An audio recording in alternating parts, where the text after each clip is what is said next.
Mang. Ana apa yo? Undang-undang kayak ngarep ngopi iki lho. Ngopo ya wong lanang ki kok nilai wong wedok ki saka sikile. Ya ora apa-apa to yo. Mosok trimo ndeleng sikile wae ora oleh. Emangnya nopo nak sikile wong wedok ki kok iso nilai saka sikile? Aku meh tekon jawab apa? Lho kan swarga itu kan di telapak kaki ibu. Dan nek kakine welek kan yo ora pantes. Ibune HP. Atur meneh dipastikan kuwi iki napak lemah apa ora. Nah ora napak lemah kan berarti kan kuwi ora menungso. Entelana. Ngono lho, ndel bolong. Dong ora kowe. Ngono ya tekok. Jalan-jalan diposting, mangan enak diposting, shopping diposting. Hey, ya sakarepku. Tetaplah terlihat bahagia meskipun belum kaya. Uang bisa dicari, tapi gawe panase ati wong iri, kapan meneh jal. Tetaplah bersenang-senang di atas orang yang tidak senang. Ya Jan, jenengan sehat selalu. Ngundungake ngono kok. Maksudku mbok aja nesu wae ngono lho.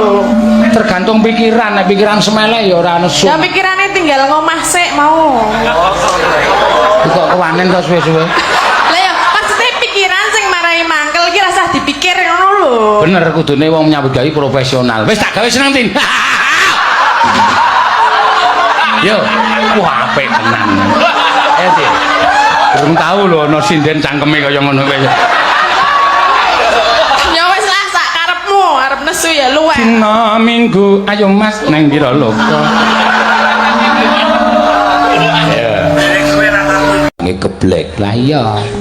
Nggih kalih tempe bengok. Tempe bengok. Nggih.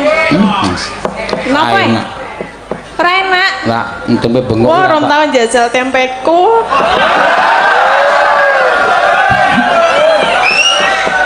Tempe bengok jenengan dereng tau napa? Ora, aku nek sing kulon progo tak senengi geblek. Nek tempe aku ora pakai. Dan niku gathuke geblek niku tempe. Ra iso kae kudu tempe. Lah napa? Kae jenenge besengek. Lah nggih niku digawe saka tempe bengok. Wow, kae ana putih-putihe kae. Kok ana besengeke ana putih-putihe kae apa kae? Niku apa lek nang arti meneng wae. Jenenge kanil. Oh, jenenge kanil. Nek ngono aku jenenge kanil, nek kene napa? Ya kanil bener kae padha-padha daerah istimewa Yogyakarta kok Ya dibeda-bedake. enten sing beda lho, Pak. Ya ora kene ya kanil.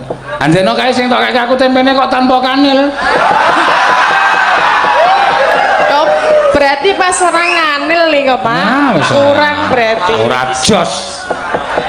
Mula kok dicampur geblek kok sepos rasane. Weh padahal gurih lho nika. Gurih apa? Iya. Nanging kanil nika gurih. Mula aku gah mangan ning nggonamu ya. Aku iki sinden ning Pretung e. Kok Pretung piye? Lah nek aku ki dalange bendina ngejak dhek ngekeki dhuwit ya. Tak jak piye mesti mbayari ngono ya. Dolan dono ki ya geblek disuguh geblek ki ya diregani. Kok Pak Dahar Pak, niku sak plastik 7.000. Lah kok ngono ya kebangetan. Lah nggih masa ya dalang kondang mung jaluki 7.000 kok le omong-omong. Lah 7.000 ya dhuwit e. 10.000 ora ana 7.000 ya mekari 3.000 e. Lah saiki nek dalang payune mayu Toyota nek meng kelem 7.000 rak ya ora apa-apa ta? Aku iki sinden kondang bendina mayang kok ya bendina nyinden kok ya nyuguh geblek kok ndak tak tok regani. Ayo ora apa-apa karo bos. Aja kok geblek wedang we tok regani kok. Iya mula aku seprene pet ora nang nggonamu to wegah aku. Lah ya gula iki ya tuku e padake gawe dhewe. Ora wis kowe iki arep nembang ku arep wani karo aku to kowe iki. Anjenan duit 7.000 kok dikelirke. Ya wis ben kok ya. Ben kapok kowe iso nek aku dolan men ora bayar. Iya. Dasare dalange pelit ora umum. Geblek wingi tempene mambu. Kowe kon bayar 7.000. Alah ngono wae tanduke kok le ngomong mambu. Nek ora tanduke wong tok congol-congolke kok. Ya ora wae. Enggak toh Pak Didahar toh, enggak toh. Dicipi toh Pak, enggak toh. Wong sarep wis kok diganggo-ganggo. Aku ya terus ya kene, aku yang ngono. Kene mambu ya doyan. Tak omongi aja ngece dume mambu doyan. Sing jeneng tempe bosok kae mambune nek ora jangan ra nggo tempe bosok ra enak. Lah nggih enak ta mambu? Gonamu iki urung bosok. Semangit.